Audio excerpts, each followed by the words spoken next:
जय माँ इंद्राक्षी जय अम्बे। इंद्राक्षी धाम में सभी साधकों का हम हार्दिक स्वागत करते हैं। आइए इस अंक में हम चर्चा कर रहे हैं सोमवती अमावस्या के महत्व के बारे में। सोमवती अमावस्या में हमें पितरों के निमित्त क्या करना चाहिए और अपनी भक्ति को हम और प्रबल कर सकें, अपने जीवन में हम सुख समृद्धि की प्राप्ति कर सकें। इस विशेष तिथि में हमें क्या दान करना चाहिए, किस मंत्र का उच्चारण करना चाहिए, सारी जानकारी इस अंक में हम आपको देने वाले हैं। तो आइए सबसे पहले तो ये जानते हैं कि सोमवती अमावस्या इस महीने में किस तारीख की है। सोमवती अमावस्या इस माह में 15 जून की सोमवती अमावस्या है। वैसे तो हर महीने में हर मास में अमावस्या आती है, लेकिन जो अमावस्या चंद्रवार से युक्त हो, चंद्रवार यानी कि सोमवार से, जो अमावस्या चंद्रवार से युक्त हो वो अमावस्या यानी कि जो अमावस्या सोमवार में आती हो वो सोमवती अमावस्या कहलाती है। ये चंद्रवार से युक्त होती है। अब रही बात इस अमावस्या में विशेष तौर से किस बात का महत्व है। महत्व है पितरों की पूजा का, महत्व है पितरों के प्रति दान का, आस्था का, महत्व है इसी के साथ साथ स्नान का, दान का, भजन का। तो विशेष प्रकार की ये तिथि है, विशेष प्रकार के लाभों से ये परिपूर्ण होती है। तो साधकों को इस विशेष तिथि में विशेष प्रकार से गायत्री मंत्र का जप अधिक से अधिक इसमें करना चाहिए। अब देखो, इसमें रही बात पितरों के दान पुण्य की। ये कहा जाता है कि जो चंद्रलोक है, चंद्रलोक के पास में ही पितृलोक की बात कही गई है। और कहीं कहीं ये पढ़ने को भी मिला है कि चंद्रलोक में ही पितृलोक होता है, या आप उसके आसपास मान लें। अब चंद्रलोक के पास पितृलोक, चंद्रवार का संबंध अमावस्या से, चंद्रवार यानी कि सोमवार, तो इसीलिए इसका संबंध पितरों से और भी अधिक महत्व इसका बढ़ जाता है। तो हम क्या करें, 15 जून की प्रातःकाल तड़के जल्द उठें, उठ करके जितना भी हमसे हो सके हम अपने पितरों के निमित्त, अपने जीवन के निमित्त हमसे 1 माला, 3 माला, 5 माला हम गायत्री मंत्र की जरूर जपें।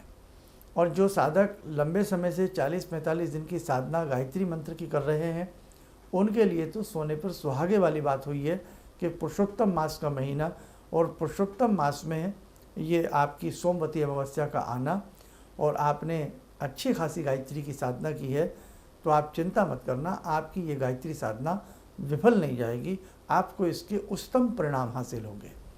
अब हम अपने साधकों से ये बताएं कि आप प्रातःकाल गायत्री मंत्र की साधना करना, गायत्री देवी के 1008 नाम जप सकते हैं, और उसी के साथ साथ आप सूर्य भगवान के 1008 नाम या सूर्य की अष्टोत्तर नामावली आप जरूर जपें।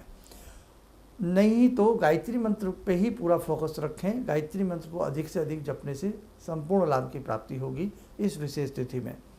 अब 1 लोटा जल सूर्य नारायण को ज़रूर दें, और 1 लोटे जल में काला तिल मिला लें, गंगा जल मिला लें, लौंग मिला लें, कच्चा दूध मिला लें, और दक्षिण दिशा में मुख करके अपने पितरों के निमित्त ओम पितृ देवताभ्यो नमः बोल करके पितरों के निमित्त 1 लोटा जल इस सोमवती अमावस्या में अपने पितरों के नाम से दें। आपके पितृ संतुष्ट होंगे। कई बार असंतुष्टि वाला सवाल भी जीवन में देखने को आता है, तो ऐसा करने से पितरों की प्रसन्नता बढ़ जाती है। पितरों के निमित्त आपको ये जल देना। अब पितरों के निमित्त एक कार्य और करिएगा, आसपास गौशाला हो वहाँ जाकर के हरा चारा आदि खिलावें, गौ के प्रति भंडारा करें, कीट पतंगों के प्रति भंडारा करें, श्वान के प्रति भंडारा करें, पक्षियों के प्रति भंडारा करें। ये 4-5 भंडारे विशेष प्रकार की तिथियों में साधकों को करते रहने चाहिए। भंडारे से अर्थ, जैसे हम कोई आम भंडारा करते हैं जिसमें हम पूड़ी हलवा कुछ भी बना करके हम सभी मिलजुल करके उसका वितरण करते हैं, भोज प्रसाद आदि लेते हैं, ठीक उसी प्रकार से गाय के प्रति भंडारा, जैसे गुड़ हो गया, चोकर हो गया, हरा चारा हो गया, तो हमें माह में ये जब भी हमारी पॉकेट अलाउ करे तो हमें चाहे छोटा भंडारा करना चाहिए, करना ज़रूर चाहिए। ऐसी चींटियों के निमित्त भुना हुआ आटा, ये चींटियों का भंडारा होता है, या 7 प्रकार का अनाज डाल लें। ऐसे ही हम पक्षियों के प्रति थोड़ा थोड़ा अनाज, मीठी रोटी, झुरमुर हुई हुई यानी कि टूटी हुई मीठी रोटी हम पक्षियों को डालेंगे, पक्षियों का भंडारा हो जाता है। ऐसी विशेष तिथियाँ, वो भी पुरुषोत्तम मास तो 3 महीने बाद, 3 साल के बाद आता, तो आप मौके का फ़ायदा उठाएं। और ये सोमवती अमावस्या का जो दिन है, ये पुरुषोत्तम मास का वैसे भी अंतिम दिन है। आपसे जितना बन पड़े उतना जरूर करना, और इसमें मौन रह करके जो गंगा जी के आसपास रहते हैं, मौन रह करके गंगा जी में डुबकी लगाना, गंगा स्नान करना और भी अच्छा माना जाता है। नहीं तो आप अपने जल में, जब गंगा जी आसपास ना हो, अपने स्नान के जल में थोड़ा सा गंगा जल मिश्रित कर सकते हैं, या जिस समय आप पूजा करें गंगा जल से ही अपने आप को ओम है पवित्र है पवित्र व बोल करके आप अपने ऊपर प्रोक्षण करें, या गायत्री मंत्र बोलते हुए अपने ऊपर गंगा जल का छींटा दें। इसी दिन अपने घर में, पूरे घर में गंगा जल का छींटा देना भी शुभ होता है। गायत्री यज्ञ कर सकें, अति उत्तम बात है। आप सिंपल गायत्री मंत्र में स्वाहा लगा करके सिंपल साधारण आम की सुविधाएं और साधारण हवन सामग्री आती है, उससे 108 बार आप स्वाहा लगा करके कर सकते हैं। नहीं तो फिर यज्ञ की जो विधि होती है उसकी सिंपल बुकें आती हैं, उनसे भी आप कर सकते हैं। नहीं तो आप गायत्री मंत्र पर अधिक उस दिन पढ़ने पर जोर रखें, जाप पर जोर रखें, और जो हमने भंडारे बताए हैं गौ पक्षी आदि के लिए वो आप कर लें, सबसे शानदार रहेगा, सबसे उत्तम रहेगा। अब एक चीज़ और करें सोमवती अमावस्या में, पीपल वृक्ष की 108 परिक्रमाएं वास्तव में अद्भुत होती हैं। ध्यान रखना, पीपल वृक्ष की 108 परिक्रमाएं सोमवती अमावस्या में करें, गायत्री मंत्र बोलते हुए करें, ये भवानी दुर्गा दुर्गा दुर्गा दुर्गा जपते हुए करें, या श्री माधव माधव माधव माधव जपते हुए 108 परिक्रमाएं करें। ओम नमो भगवते वासुदेवाय नमः बोलकर भी हम कर सकते हैं 108 परिक्रमाएं। गायत्री मंत्र बोल करके तो अति उत्तम है ही है। भवानी दुर्गा के किसी भी मंत्र को जपते हुए पीपल की 108 परिक्रमाएं करें, दुर्गा दुर्गा बोलते हुए पीपल देवता की 108 परिक्रमाएं करें, अति उत्तम रहेगा। इसी अमावस्या में किसी साधु सन्यासी को श्वेत वस्त्र देना, लोई कंबल आदि देना, या कुर्ता पजामा देना, धोती कुर्ता देना, जो भी हमसे बन सके हम करें। आपके गुरु हैं, अपने गुरु के लिए कलम देना, पेन देना, या कोई भी ऐसी चीज़ देना, वस्त्र आदि देना। और जहाँ भंडारे लगते हैं वहाँ जो भी आपसे सेवा हो सकती है भंडारे में, राशन से, किसी भी प्रकार से, तन से, मन से, धन से, किसी भी प्रकार की कोई सेवा हो सकती है, तो सोमवती अमावस्या में ज़रूर और ज़रूर करना चाहिए, क्योंकि ये तिथियाँ कभी क्षय नहीं होती। ये तिथियाँ विशेष प्रकार के फल को प्रदान करने वाली मानी गई हैं। तो इसलिए आपको पहले से हम ये जानकारी दे रहे हैं, 15 जून की सोमवती अमावस्या है, जितना आपसे हो सके आप करने का प्रयास जरूर करें। 15 जून की सोमवती अमावस्या है। अब एक खास संदेश सुने। 15 जून को इंद्राक्षी धाम में भगवती गायत्री के 1008 नामों का विशेष पूजन हो रहा है। इस पूजन में हजारों की संख्या में साधक दूर दूर से आकर के सम्मिलित हो रहे हैं, भाग ले रहे हैं। और क्यों ना लें, क्योंकि ये विशेष तिथि है, पुरुषोत्तम मास का महीना, ऊपर से सारा महत्व तो हमने इस अमावस्या का आपको बताया ही है। तो ऐसी महत्वशाली अमावस्या में जो भी विशेष प्रकार से भगवती गायत्री का पूजन करता है, भगवती का पूजन करता है, जन्म जन्मांतर के उसके कष्ट कषाय कलमश दूर होते हैं, उसके पितृ उससे सदा सदा के लिए संतुष्ट हो जाते हैं, पितृदोष आदि होते हैं वो भी दूर हो जाते हैं। अब 2 बातें हैं, जो इंद्राक्षी धाम में आकर के पूजन करना चाहते हैं तो वो ज़रूर पहुँचें, अधिक से अधिक अपने मित्र परिजन बंधुवर के साथ आने का प्रयास करें। जो स्वयं पूजन करता है और औरों को भी करने की प्रेरणा देता है या कराता है, वो अत्यधिक पुण्य का भागी होता है। जो कथा सुनता है, सुनाता है, औरों को भी प्रेरित करता है, वो पुण्य का भागी होता है। एक बात। दूसरी बात, जो साधक वहाँ करके पूजन कर रहे हैं तो वो तो अति उत्तम है ही है। 15 जून को ध्यान रखना 10 बजे से पूजन प्रारंभ हो जाएगा, पहले आने का प्रयास करना। अब जो हमारे नए साधक हैं, नए दर्शक हमें सुन रहे हैं आज के इस कार्यक्रम में, या हमारे जो साधक पिछले 40-45 दिनों से जो गायत्री साधना घर पे कर रहे थे, तो उनकी 14 तारीख तक की सारी साधना पूर्ण हो जाएगी। 15 जून की सुबह यानी कि 10 बजे के आसपास हमारा पूरा प्रयास रहेगा ये कार्यक्रम हम आपको लाइव दें।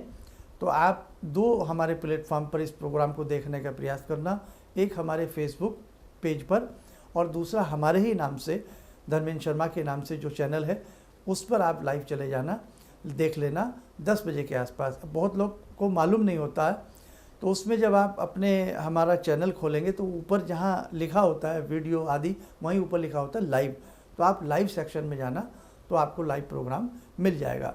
किसी कारणवश कोई 19-20 समय ऊपर नीचे होता है वो बात अलग है।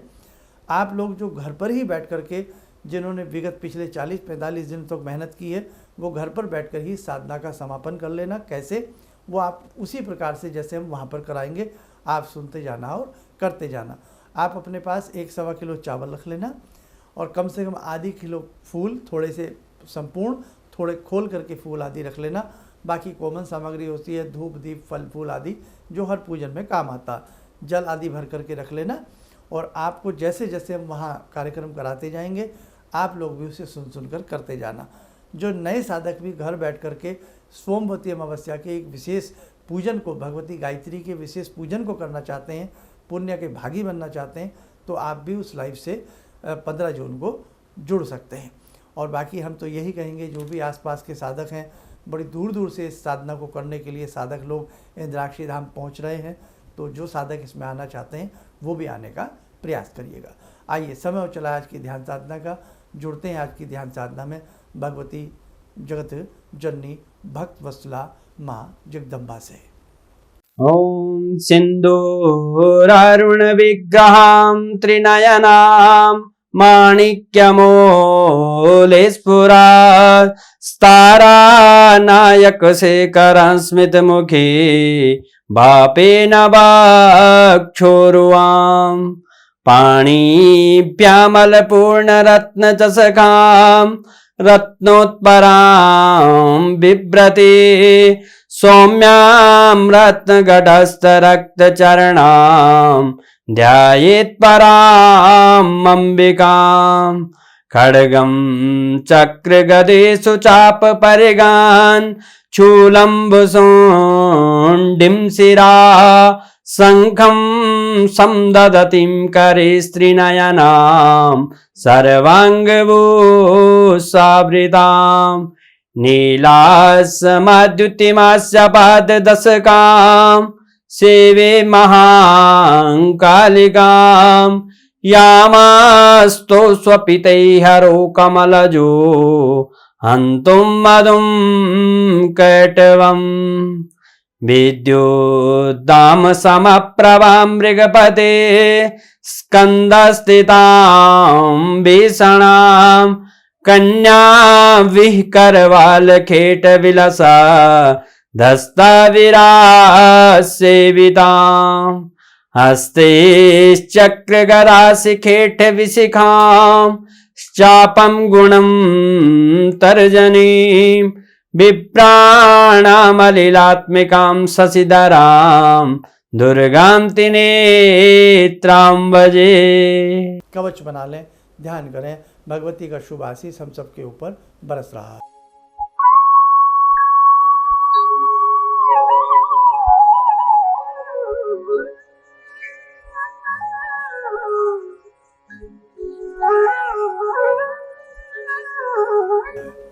ओम बोलते हुए नेत्र खोलें, सामान्य हो जाए।